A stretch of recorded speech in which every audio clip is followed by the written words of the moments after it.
இன்றைக்கி நம்ம என்ன பார்க்க போகிறோம் அப்படின்னா எட்டுத்தொகை நூல்கள் பற்றி. இதை பற்றின ஒரு சிறப்பு பாட்டு.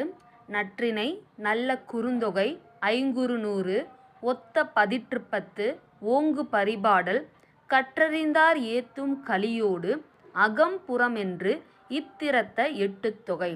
ஸோ இந்த பாட்டு தான் ரொம்ப சிறப்பு பெயர்களோடு சேர்ந்து உள்ள பாட்டு.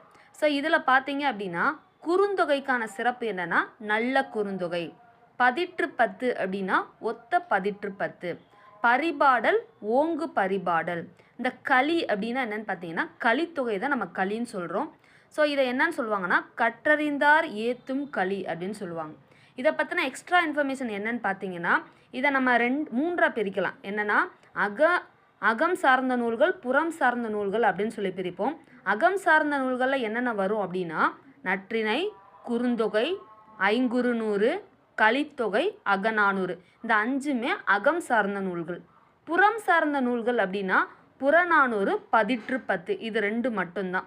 அது போக அகமும் புறமும் சேர்ந்த ஒரே ஒரு பாடல் என்னன்னு பார்த்தீங்கன்னா பரிபாடல் மட்டும்தான். ஸோ இதை பற்றின